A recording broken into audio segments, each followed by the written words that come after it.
Усім прывітанне яшчэ раз, з вами по-ранейшаму Зміцер Лукашук, і мы працягваем абмяркоўваць падзеі ў Беларусі і за яе межамі. Ну што ж, зорны склад нашага сённяшняга экспертнага эфира працягваецца. Я вам з задавальненнем прадстаўляю нашага чарговага гостя. Ну, як вы уже заўважылі, у нас тут са спадаром Александром Фридманом плаваючы графік, таму вот прыемная нечаканасць. Вот не чакаеш ва ўторак, а ён раз і палітычны агляд гісторык Александр Фридман у эфіры Еўрарады са штотыднёвым аглядам падзеяў. Прывітанне, спадар Александр. Добрый день, спадар Зміцер, вітаю.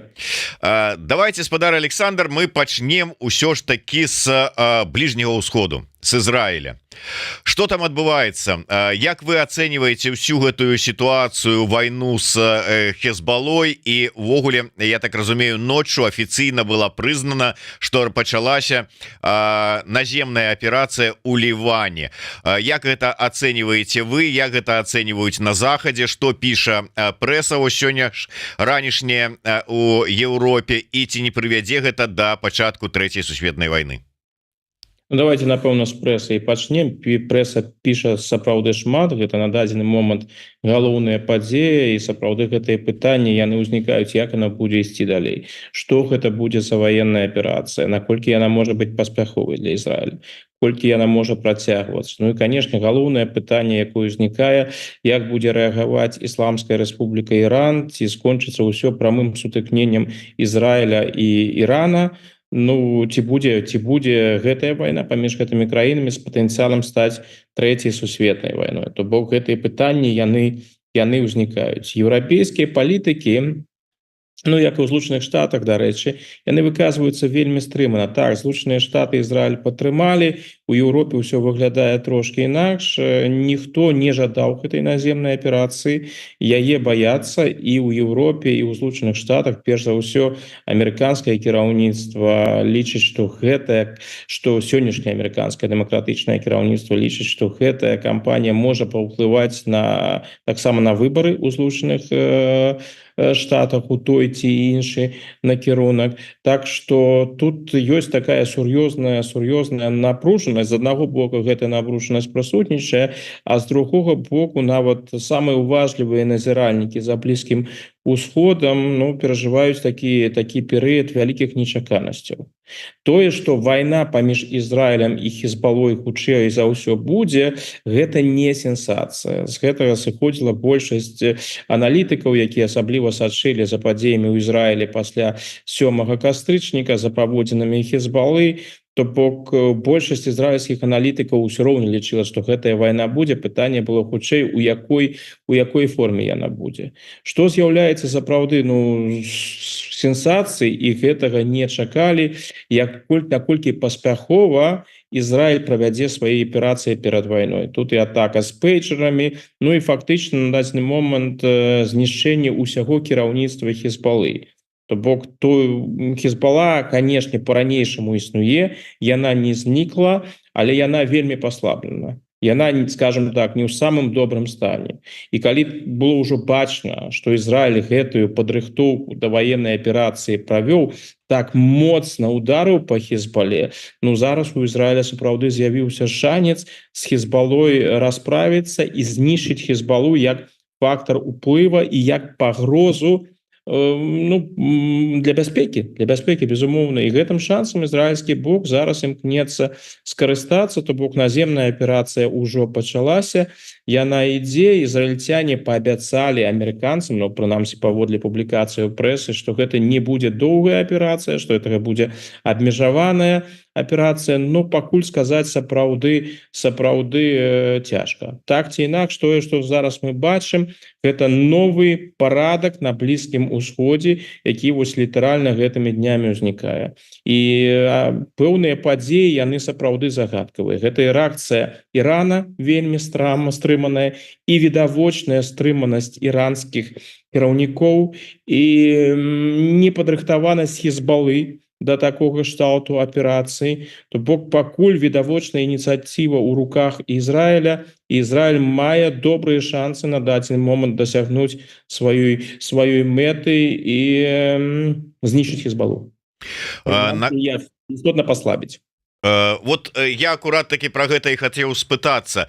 Просто учора мы размаўлялі у тым ліку на гэтую тэму с Розай Турарбекавай, і яна сказала, что з улікам таго, што сябе ўяўляе структурна Хезбалла, што гэта ў прынцыпе партыя, што яна якая будуецца на пэўным по нацыянальным там этнічным прынцыпе, то вось гэтае вынішчэнне кіраўніцтва яно конечно ударыць, але ніякім чынам не прывядзе да знішчэння гэтай вось структуры Хезбаллы увогуле. То есть вот наколькі рэальна з дапамогай вашай з дапамогай вайсковай сілы, вайсковых аперацый, на ваш погляд, сапраўды справіцца з Хезбаллой, з партыяй, фактычна з палітычнай сілай тэрарыстычнай скіраванасці, як канчаткова, як пагрозай?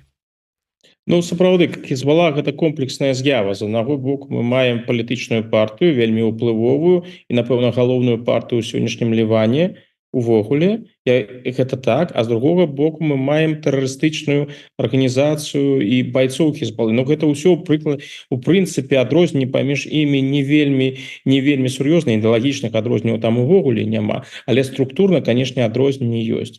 Зараз тое, што робіць Ізраіль, ён знішчае ваенную інфраструктуру Хезбаллы.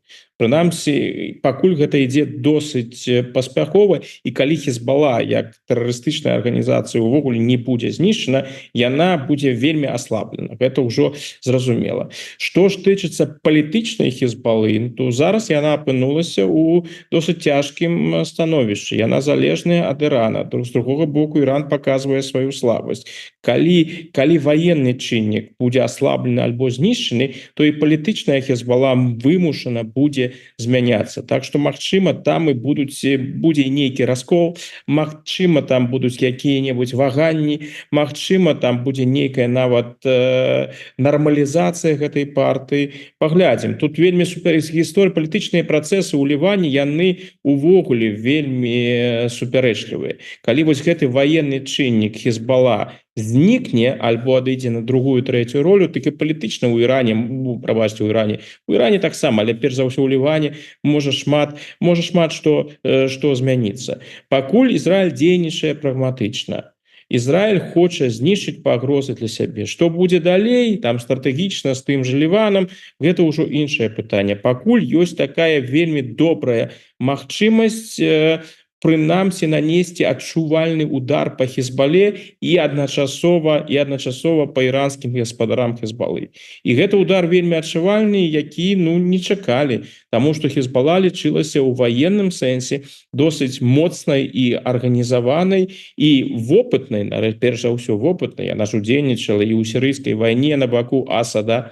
Вось, у іх ёсць вопыт, яны рыхтаваліся, у іх былі інструктары з Ірана, яны атрымлівалі зброю, у іх было вопытнае палітычнае кіраўніцтва, і вось зараз мы бачым, што з Хезбаллой адбываецца. Я далёкі ад таго, каб сказаць, што Хезбаллы больш няма, што гэта для ізраільскага боку, для ізраільскай арміі будзе вельмі лёгкая справа зараз дасягнуць гэтых мэтаў у Ліване. Не, гэта будзе цяжка, нават у параўнанні з Хамасам, гэта куды больш сур'ёзны вораг, але гэты вораг пакуль падаецца ўжо не такім моцным, як гэта вось казала яшчэ некалькі тыдняў таму. Такіх поспехаў ад Ізраіля ніхто не чакаў. І не чакалі такой рэакцыі ад Ірана. Вось іранцы зараз займаюцца пагрозамі, яны займаюцца пагрозамі заўсёды, што яны там адпомсцяць, яны зробяць гэта і гэта, але адначасова прызнаюць, напрыклад, як былы прэзідэнт Ірану учора Махмуд Ахмадинеджад,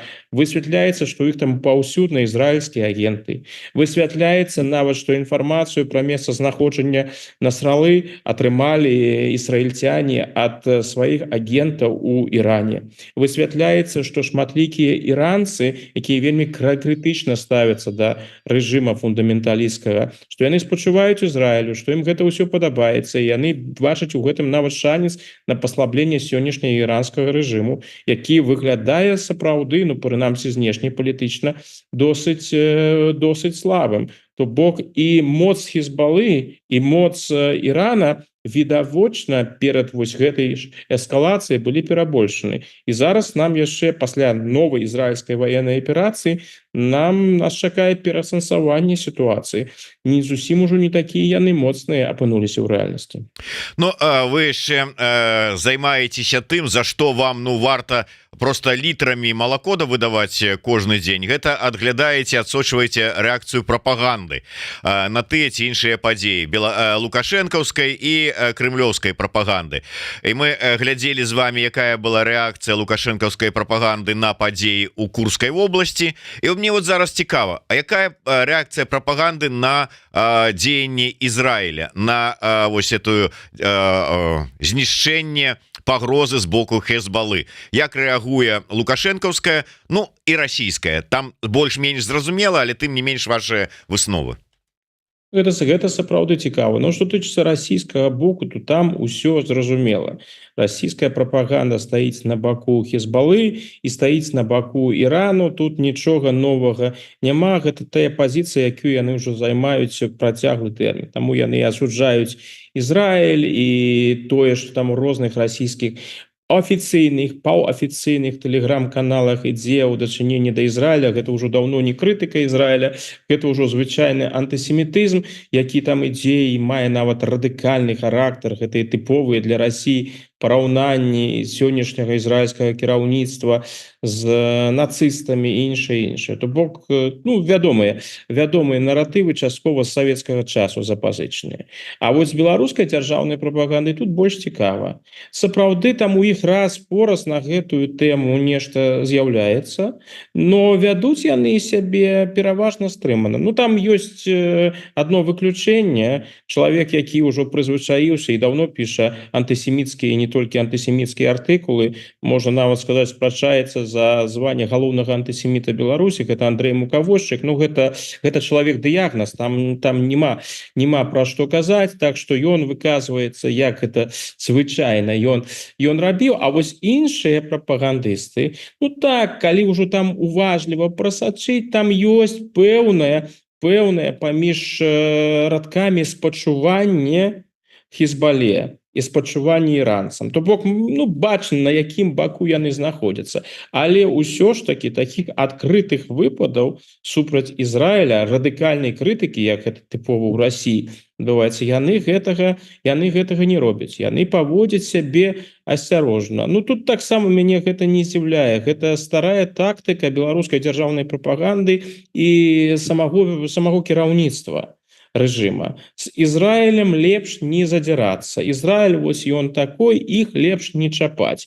Вось бачыце, што яны там зрабілі? З пейджерамі зрабілі, з Насралой зрабілі, і з яго бункерам і іншае. Давайте іх лепш чапаць не будзем там пісаць пра іх розныя непрыемныя рэчы. Ёсць гэтае выключэнне Мукавозчык, пра яго, дарэчы, ізраільская прэса таксама пісала як такі прыклад антысеміцкай прапаганды на постсавецкай прасторы у гэтым кантэксце сённяшняга абвастрэння. Але гэта выключэнне. У астатнім яны паводзіць сябе асцярожна. І гэта, я думаю, такое адмысловае рашэнне так рабіць. Яны ж маглі паступіць вельмі проста. Бярэш гэтыя расійскія наратывы, як яны звычайна робяць, і прасоўваеш іх далей. Тым больш, што там у Расіі ўсё падрыхтавана. Не. Яны пакуль вядуць сябе асцярожна. Магчыма, чакаюць, што Александр Лукашенко нешта скажа на гэты конт. Гэта ж у Беларусі такі звычайны сігнал. Калі там Лукашенко выказаўся на якую-небудзь тэму, ўсё, накірунак зразумелы, ідзем у гэтым накірунку. А вось Лукашенко, ён гэтую тэму адмыслова абыходзіць. Хаця вось якраз такі самы найлепшы момант для яго, каб прадэманстраваць сваю салідарнасць з Іранам, паколькі Іран у эпіцэнтры гэтага канфлікту. Не, пакуль такога не было. Зато ён уже распачаў свой тур напярэдадні чарговага электаральнага рытуала, які называется чамусьці прэзідэнцкімі выбарамі. Ну але тым не менш, і сярод іншага ў чарговы раз пачынае расказваць про тое, что ну трэба быць готовымі для того, что вот у вас прэзідэнт зменится. Ну можа быть, час яшчэ не прыйшоў, потому что вот прэзідэнтамі ж нараджаюцца, а не становятся. Вот. А земля оказалася беларуская не такая уже і плодовитая на прэзідэнтаў, что-то не родзіць, не урожай на іх. Вот. Але вот гэтыя размовы, нейкія там намёкі, нейкія гульні, серыал просто нейкі чарговы з пераемнікам. На кагось кіраваны, і як вы ўвогуле ставіце да гэтых вот размоваў пра нейкага умоўнага пераемніка, які увасобіць у сябе усе лепшыя якасці, якія ёсць у Лукашенку, канешне, вот, але вот, ну вот у іншым чалавеку каб знайшліся. Я тут не бачу нейкіх сур'ёзных разважанняў пра пераемніка. Я тут хутчэй бы две рэчы падкрэсліў бы. Ну першы момант, калі Лукашенко же ведае, ён же спрактыкаваны палітык, вопытны палітык. Ён ведае, што ў яго атачэнні, а там усё больш і больш маладых людзей, і людзі там таксама ёсць з амбіцыямі. Напэўна, хапае там у яго атачэнні людзей, якія мараць займяць тое крэсла, якое сёння займае Лукашенко.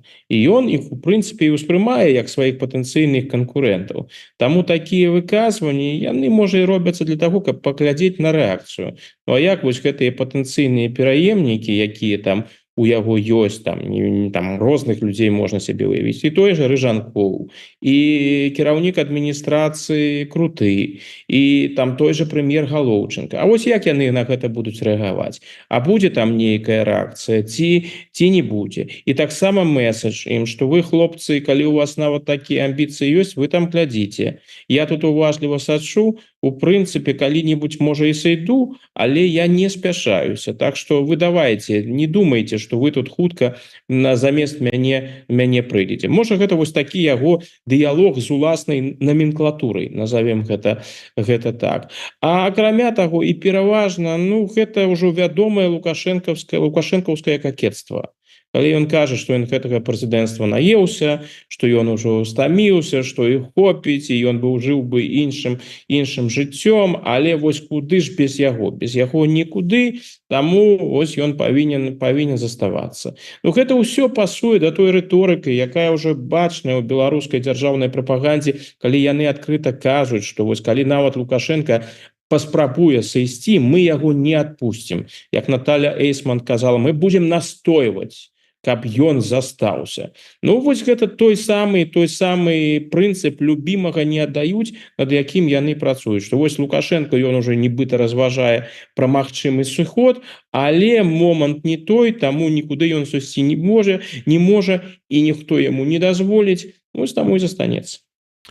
Ну да, конечно, мы ж их не пустим. Ну уже настойвала, як кажуць, Качанова ў 20-м годзе настойвала на тым, колькі трэба напісаць адсоткаў у бюлетэнях выйграных. Ну вот што і атрымалі.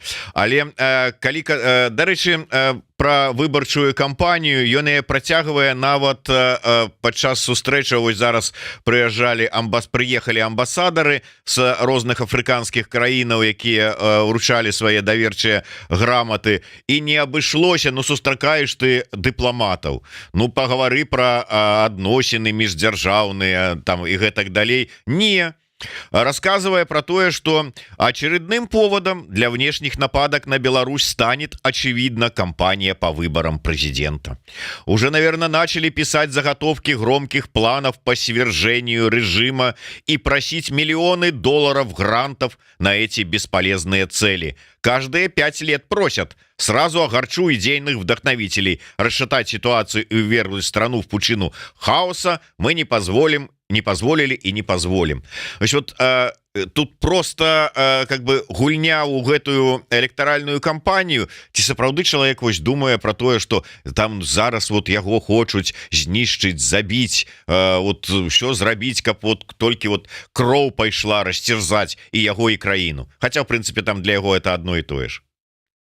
Ну, тое, што яго такія могуць быць думкі і такія фантазіі, такія ўяўленні, ну гэта не здзіўляе. Ну чалавек звычайны канспіролог, і ён схільны да такіх фантазій, да канспіралагічных тэорый змовы іншае. Ну чаму ж і не пайсці ў гэты накірунак, тым больш што гэта адпавядае яго ўяўленням, адпавядае яго досведам. Людзі, у якіх гэты канспіралагічны лад мышлення, яны ж шукаюць менавіта паўсюдна гэтую канспіралогію. Яны ж у іх нічога на паверхні не бывае, яны заўсёды шукаюць патаемныя смыслы і гэтак далей. Гэты выступ перад амбасадарамі, аднак я б хутчэй аднёс бы да катэгорыі сапраўднага такога нарцысізма, які у Лукашэнкі ўсё больш і больш праяўляецца. Аўдыторыя не адыгрывае аніякай ролі. Вось у мяне ёсць патрэба сказаць тое, паразважаць на тую і на тую тэму, і мне ўсё роўна, хто перада мной знаходзіцца. Знаходзіцца сам быў недзе я ў нейкім аграгарадку, і там я размаўляю, альбо гэта амбасадары з афрыканскіх і азіяцкіх краінаў, усё роўна. Вось у яго была патрэба, вось гэта яму набалела, гэтая тэма, яна важная. Ну, думаю, што учарашнія падзеі з боку Літвы з тымі матэрыяламі, якія былі накіраваны ў міжнародны крымінальны суд, яны яго яшчэ вось так бы мовіць падхапілі, сталі такім, так бы мовіць, трыгерам. І вось была ў яго патрэба гэта сказаць.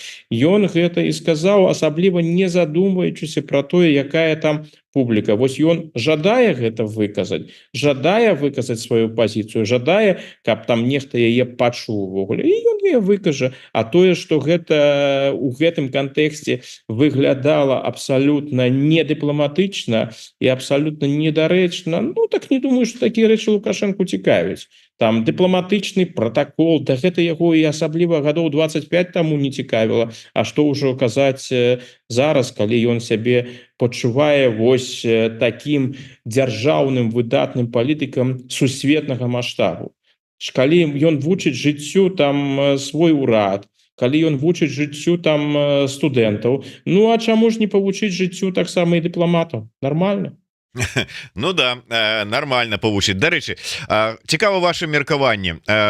Выступае перад студэнтамі, і в прынцыпе гэты наратыў ужо паўтараецца, типа, ну вяртайцеся, ну наседзеліся там ужо вот это збеглые, давайте вяртайцеся. Ну да, праз камісію швед там вас чакае са заронкам, праглядзець усё, дзе там шарыкі за ролікі, наколькі у вас моцна закаціліся, злачынствы зрабілі, не адсядзіце зато дома і гэтак далей. І вот такі тэзіс ідзе, вы вяртайцеся, мы вас пасадзім.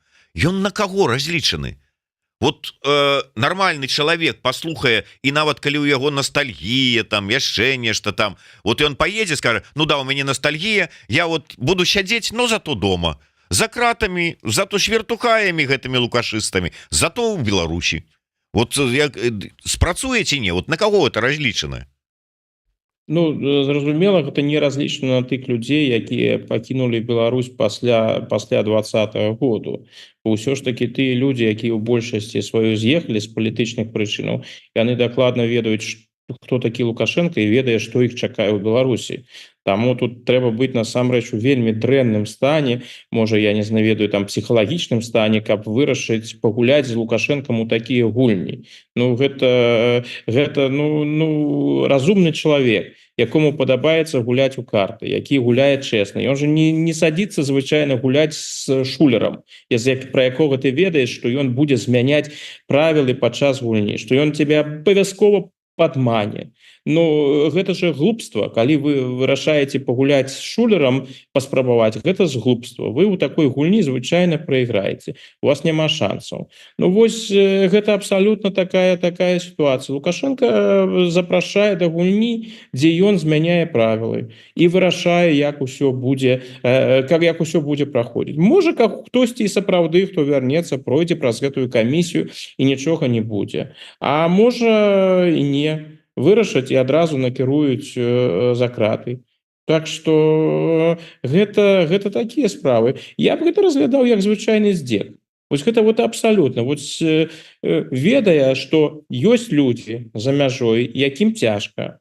ёсць люди, якія не адаптаваліся, ёсць люди, якія, ну ёсць, конечно, гэтыя люди, якія хотели б вярнуцца і думаюць про тое, каб вярнуцца. А вось тое, что ім прапаноўваецца, ну гэта звычайны здзек, что вось з аднаго боку мы вас запрашаем, прыязджаеце, а з другога боку ведаеце, ну вы ж ведаеце, что вам за гэта будзе.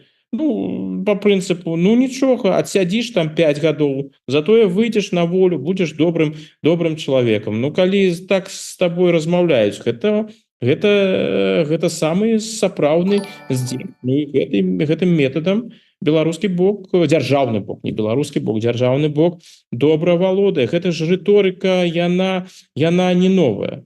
Яна абсолютно не новая. Іронія лёсу будзе ў тым, што вось той чалавек, як Лукашенко, чалавек, які так шмат разважае падчас сваёй кар'еры про турмы, про становішча ў турмах, гэта знакамітая лукашэнкаўская про міністраў цябе надзенуць кайданкі і іншае. Ён жа ніколі з гэтым не сустракаўся, у тым сэнсе не сустракаўся, што ён сам не сядзеў у турме. Вось. А гэтая турэмная рыторыка, ён сажаў, кідаў людзей у турмы, там тысячы, напэўна, десяткі, а можа нават на сотні тысяч ідзе гаворка людзей, якія у эпоху Лукашенка з палітычных прычынаў траплялі за краты розным чынам. І ён іх туды накіроўваў. Сам ён у такой сітуацыі ніколі не быў. Но хто ведае, як усё ў жыцці абярнецца. Бывае же так, што вось той, хто іншых людзей засылае за краты, калісьці можа і сам там апынуцца. Я нагадаю нашим слухачам і гледачам про две ну такія функцыі акалічнасці. Па-першае, у вас ёсць функцыя, калі для вас гэта бяспечна, подпісацца на тэлеграм-канал спадара Александра Фрыдмана. Калі раптам вот мы ж раз на тыдзень сустракаемся, але падзеі і адпаведна аналіз, якім дзеліцца з нами Александр Фрыдман, ён з'яўляюцца там постоянно. Таму, калі ласка, подписывайтеся. Ну и каб не пропустить наши наступные сустрэчы и стримы, подписывайтеся на YouTube канал Еврорады. Ставьте свои подобайки, натискайте на звоночек, расширывайте, ну и гэтак далей, сами разумные люди. Ну и другая функция, гэта магчымасць сваё пытанне задать праз донат з выводом на экран. Як вы бачыце, у нас зараз больш за 1800 чалавек глядзяць наш эфир, і таму вельмі шмат каментароў, усё адсачыць я не магу, таму праз такі вось донат, вывод на экран, я дакладна заўважу ваше пытанне. І вось пытанне ад ананімуса: да каго трэба звяртацца беларускай дыаспары ў Германіі, каб атрымаць адказы пра дзейнасць плантатара Йорга Дарнау? Няўжо яму гэта сыдзе з рук і ён проста перасядзіць шум? Вось такое пытанне. Ну, добрае насамрэч пытанне. Да каго звяртацца? Ну, звяртацца, па-першае, можна да прэсы, якая, дарэчы, і так займаецца гэтым. Што тычыцца юстыцыі, наколькі я разумею, на яго таксама ўжо ёсць заявы, магчыма, будзе расследаванне. Так што усе гэтыя механізмы ў дэмакратычныя, яны працуюць. Канешне, можна яшчэ звярнуцца да кіраўніцтва партыі Альтэрнатыва для Германіі, паспрабаваць ад іх, каб яны выказаліся на гэты конт, але я думаю, што яны будуць сябе паводзіць таксама, як паводзіць сябе гэты дэпутат. Адмоўчвацца і нічога не казаць на гэтую тэму. Ну, сітуацыя для яго больш складаная. Вось мы размаўлялі на гэтую тэму на мінулым тыдні. Я па шчырасці думаў, што такога водгука ў Германіі не будзе. А водгук усё ж такі ёсць. Быў матэрыял журналістаў каналаў НТВ і РТЛ, яны заняліся гэтай справай. Асабліва важна ў гэтым кантэксце, што яны знайшлі палітвязня, як, на жаль, запамятаў яго прозвішча, гэта, наколькі я разумею, Барт з Ліды. Я выбачаюся, калі ён гэта чуе, я выбачаюся перад ім, што я запамятаў прозвішча. Вось, ён у гэтым матэрыяле журналісцкім ён там распавядаў, там ёсць канкрэтны чалавек, які быў на гэтых лукавых плантацыях. Напэўна, ён гатовы, я не ведаю, гатовы можа даць размаўляць і з следчымі на гэты конт. То бок юрыдычныя магчымасці пэўныя яны ёсць. Я, шчыра кажучы, не думаю по-ранейшаму, што з гэтага можа быць нейкая сур'ёзная справа супраць гэтага дэпутата, але тым не менш усё ж таки акалічнасці паступова высвятляюцца. Шмат што залежыць ад той жа прэсы і ад юстыцыі. Ад прэсы, ці будзе яна і надалей, так бы мовіць, працягваць займацца гэтай тэмай, ціск рабіць і на гэтага дэпутата, і на фракцыю альтэрнатывы для Германіі ў саксонскім лантагу, альбо гэта ўсё ж таки вось былі публікацыі, і гэтым усё скончылася. Вось, дарэчы, публікацыі это былі не толькі скандал, то ўжо фактычна міжнародны, публікацыі былі не толькі ў Беларусі і не толькі у беларускім кантэксце, і не толькі ў Германіі, публікацыі выходзілі і ў Аўстрыі, публікацыі выходзілі нават у Великабрытаніі, нават лонданская Guardian, у іх быў артыкул на гэтую тэму, бо гэта сапраўдны скандал. Так што ўсё залежыць ад таго, ці будзе ў далейшым раскручвацца гэтая тэма. Пакуль тактыка Дарнау вельмі простая. Усё, маўчаць, нічога не каментировать, ён і там поўнасцю ігнаруюцца і запросы з боку беларускіх выданняў, і з боку нямецкіх выданняў. Ён сыходзіць з таго, што ён здолее гэтую гісторыю перасядзець. А гісторыя там сапраўды вельмі цікавая. Там і тычыцца яго знаёмстваў, яго кантактаў з Владзімірам Каранікам. Журналісты НТФ і РТЛ высветлілі таксама цікавую акалічнасць. Гэта гісторыя жонкі дэпутата, якая увогуле вельмі часта прыязджала ў Беларусі, там адпачывала. Так што там ёсць яшчэ шмат пытанняў, магчыма, будуць дадатковыя расследаванні, магчыма, будуць дадатковыя акалічнасці. Паглядзім. Пакуль ён, як я ўжо казаў, імкнецца перасядзець. Можа атрымаецца, а можа не атрымаецца. Ну, давайте вернемся яшчэ у тую краіну, дзе знаходіцца плантацыя нямецкага дэпутата і сябра партыі альтэрнатыва для Германіі. Мы ўзгадалі, вось, як вы сказалі, здзеклівы зварот Лукашэнкі да тых, хто з'ехаў, вярнуцца і адсядзець, але ёсць і іншыя звароты. Да прыкладу, Павел Латушка прапанаваў чыноўнікам лукашэнкаўскім задумацца, ці хочуць яны быць папутчыкамі Лукашэнкі па цягніку ў Гаагу. А Святлана Тихановская заклікала дэмакратыі падтрымаць зварот Літвы у міжнародны крымінальны суд у адносінах да Лукашэнкі. І з гэтай нагоды у мяне да вас два пытанні. Першае, як думаеце, лукашэнкаўскія чыноўнікі задумаюцца, якім раіць Латушка, і якога выніка вы чакаеце ад гэтага зваротам Літвы ў Гаагу? Я думаю, што сярод лукашэнкаўскіх чыноўнікаў там людзей ему персанальна адданых альбо ідэалагічна адданых насамрэч не шмат. Там просто вялікая колькасць людзей, якія мысляць апартуністычна і сочаць за кан'юнктурай. То бок яны адсочваюць падзеі. Зразумела, тыя, хто астаўся працаваць на адказных пасадах, на сапраўды сур'ёзных пасадаў пасля 2020 году і пасля 2022 году, яны ўсё разумеюць. Яны разумеюць дакладна, што гэта за рэжым, якая ў гэтага рэжыма сутнасць. І для іх не было праблемай працаваць пасля падзеяў 2020 года. Для них не было праблемай працаваць пасля 2022 году, калі Беларусь стала саўдзельніцай у гэтай вайне супраць Украіны.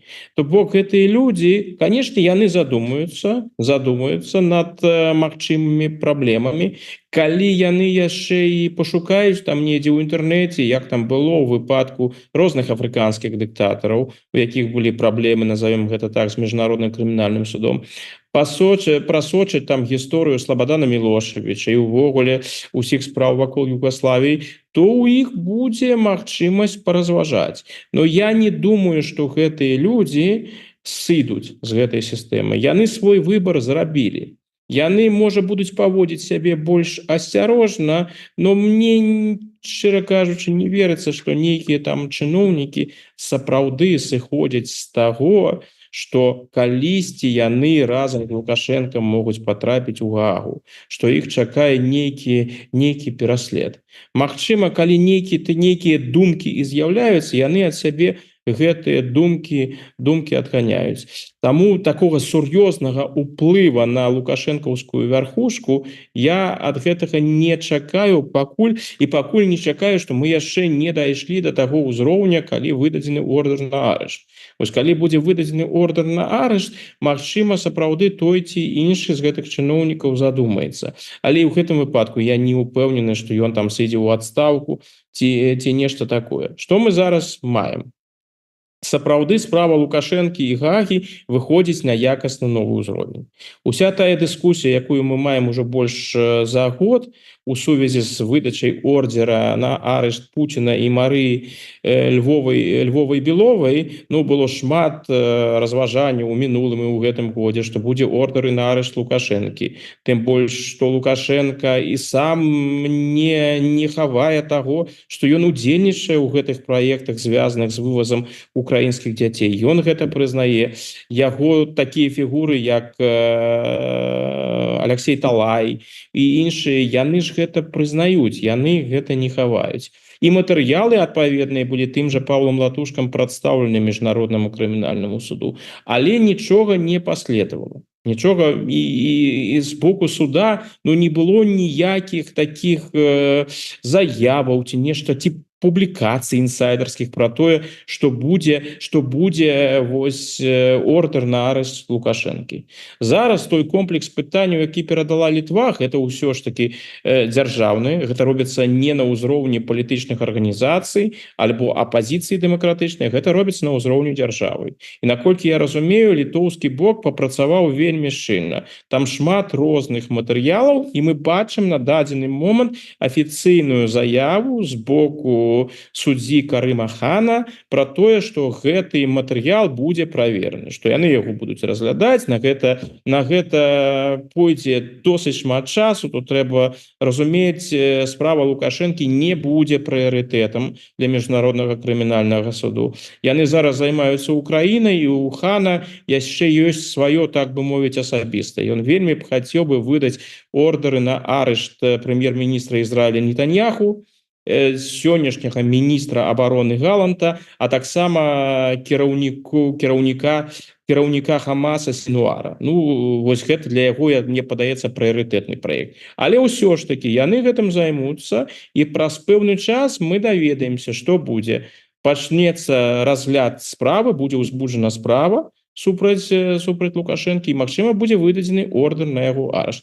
Гэта магчымае развіццё падзеяў у наступным годзе, хутчэй. Я думаю, у гэтым годзе нічога не будзе. Сцэнарый для Лукашэнкі, не вельмі такі пажаданы. Не тое, што ён там ужо сыходзіць з таго, што яго нехта у Гагу прывязе. Не, да Гагі яшчэ вельмі далёка. Але сам той факт, што будзе выдадзены ордер на арышт, калі ён будзе выдадзены, гэта сапсуе Лукашэнку настрой.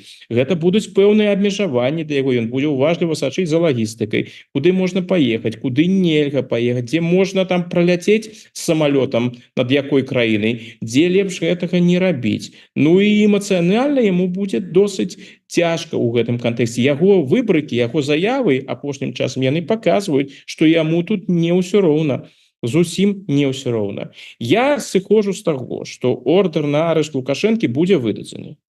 Ён будзе выдадзены альбо будзе выдадзены па гэтай справе, якую ініцыявала Літва, альбо ён будзе выдадзены ў сувязі з расследаваннем супраць Пуціна і Львовай Беловай. Ён не выдадзены да сённяшняга дня, думаю, хутчэй не па юрыдычным пытанням, а хутчэй па пытанням палітычным.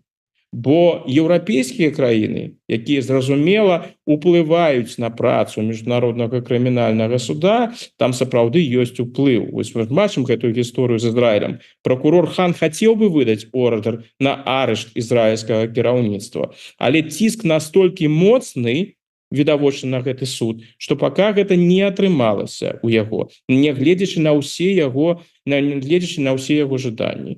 Я думаю, з Лукашэнкам выглядае ўсё прыкладна так.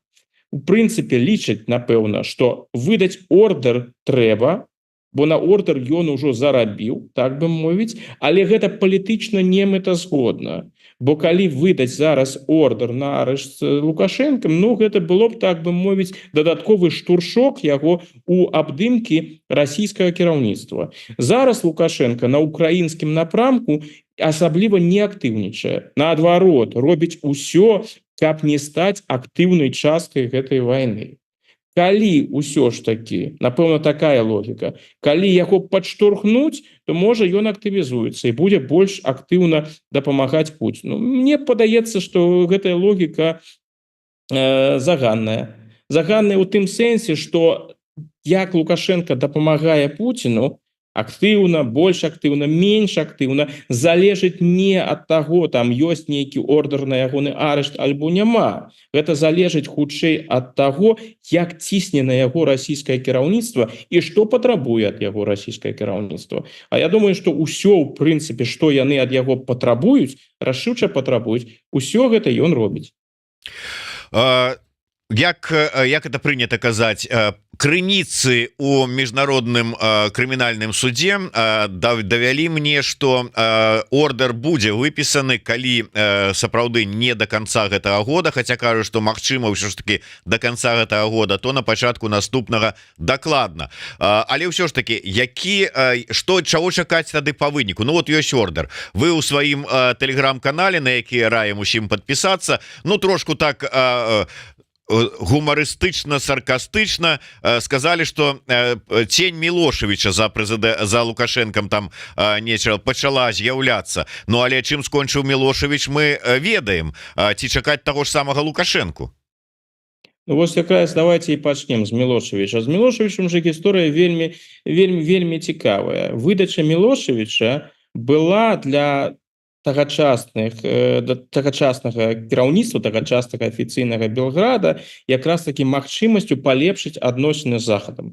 І можна было сказаць, што ўсе тыя злачынствы, якія былі зроблены і ў Косова, і раней падчас войны ў Югаславіі, гэта не Сербія.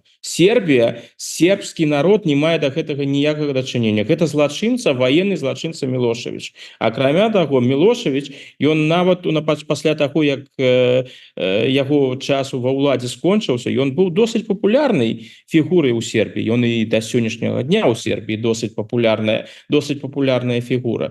Гэта быў яшчэ такі крок, каб пазбавіцца Мілошевіча. Яны выдалі Мілошевіча і тым самым зачынілі гэтую праблему, пазбавіліся, так сказаць, праблемы.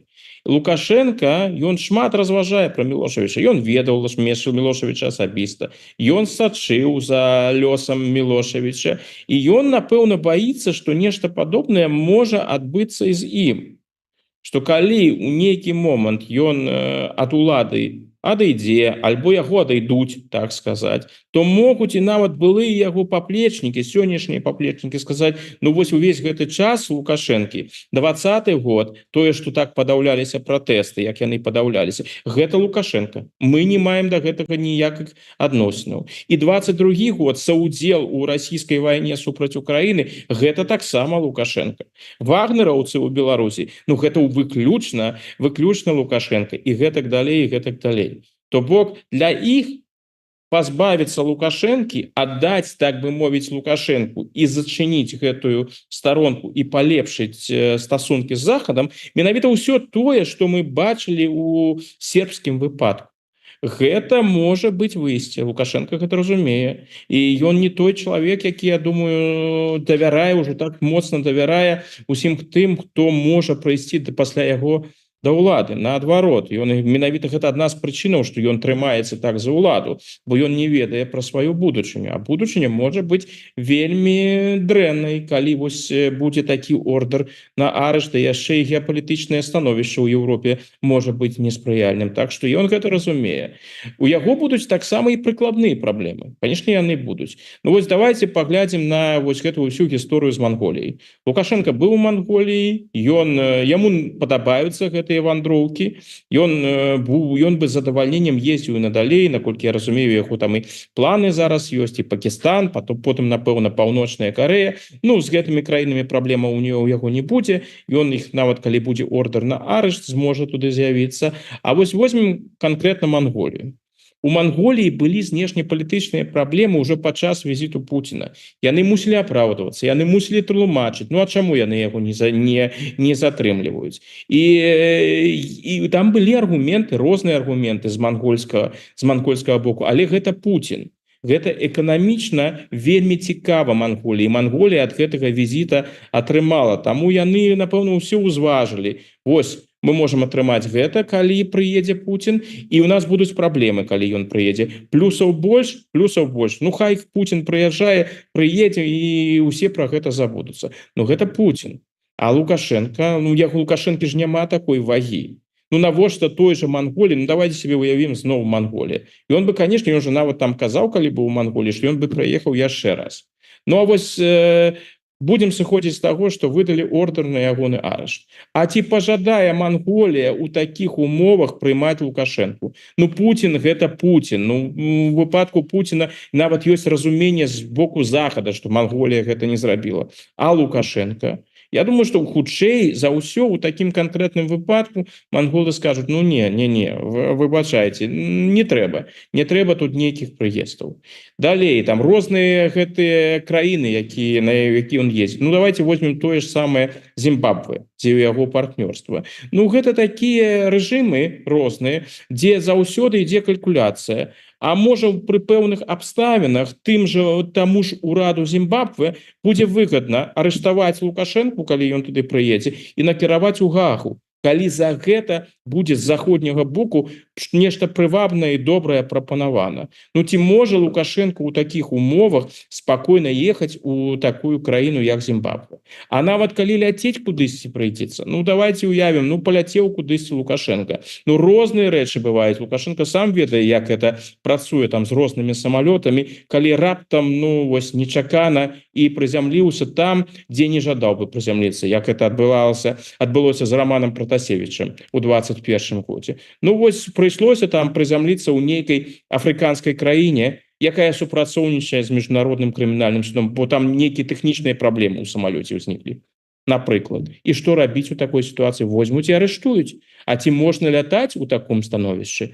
Ну, у гэтым сэнсе з лагістыкай, з паездкамі Лукашенко будзе цяжка. Што тычыцца перамоваў, магчымых перамоваў з Захадам, то тут ізноў жа я б не сказаў, што ордер на арышт, ён гэтыя перамовы выключае. Вось у нас ёсць канкрэтны прыклад.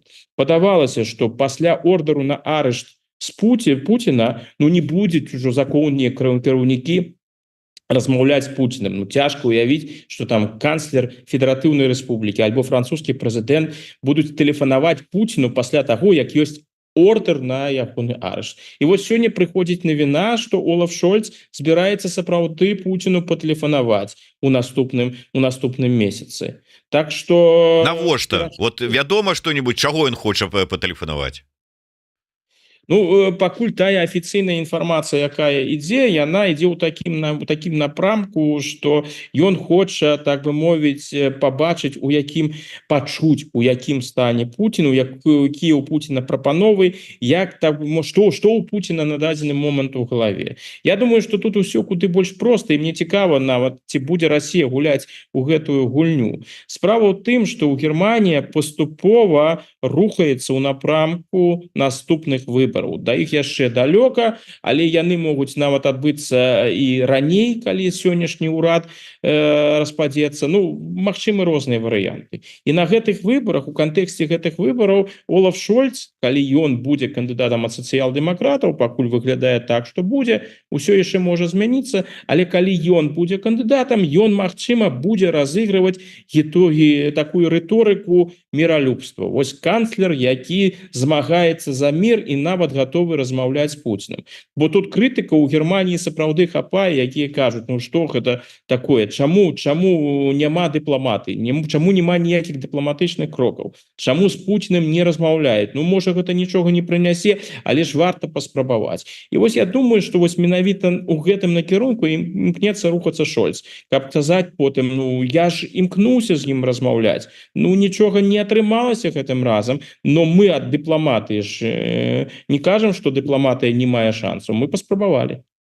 Ну і на завяршэнне хацелася б даведацца ваше меркаванне і не па тым, з чаго гэта раптам Лукашенко паабяцаў прадстаўніку МАГАТЭ Рафаэлю Гросі не захопліваць ЧАЭС, а пра тое, як ацэньваецца новы кіраўнік НАТО. Новы кіраўнік НАТО Марк Рюте гэта сапраўды важная і цікавая фігура, і гэта вельмі добры кандыдат, перш за ўсё для Украіны.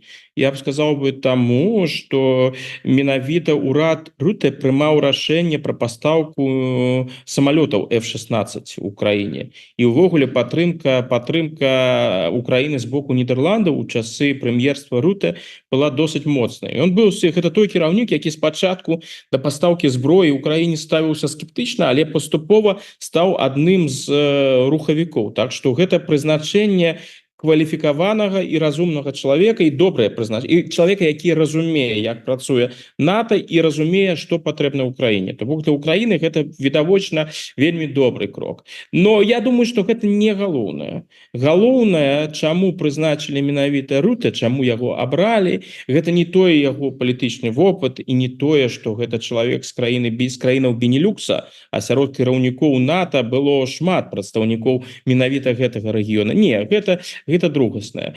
Асаблівасць Рюте заключаецца ў тым, што ён не адзіны, але такіх не шмат у Еўропе палітыкаў, якія маюць добрыя асабістыя адносіны з Трампам. Разумеюць Трампа і ведаюць, як з Трампам працаваць. То бок кіраўнікі краінаў НАТО сыходзілі з таго, што магчымым наступным прэзідэнтам Злучаных Штатаў будзе менавіта Дональд Трамп, вядомы сваім крытычным стаўленнем да НАТО, і таму на пасадзе генеральнага сакратара патрэбны той чалавек, які зможа наладзіць з Трампам камунікацыю, які зможа на Трампа паўплываць, які ведае, як з Трампам трэба размаўляць. І ў гэтым сэнсе Рюте тая падыходзячая кандыдатура. Дзякуй вялікі. На жаль, трэба завяршаць нашу размову, і спадар Александр на працы. Ну і у нас чарговы эфір таксама на сувязі чакае. Так што дзякуй вялікі спадару Александру, да наступнай сустрэчы. Слухайце, глядзіце, подписывайтеся на телеграм-канал Александра Фридмана, ну і на YouTube канал Еврорадио. Амаль 2,3 тысячи было у нас гледачоў, так што ставьте свае падабайкі, не шкадуйте іх спадару Александру. Ну і да сустрэчы. Жыве Беларусь. Жыве.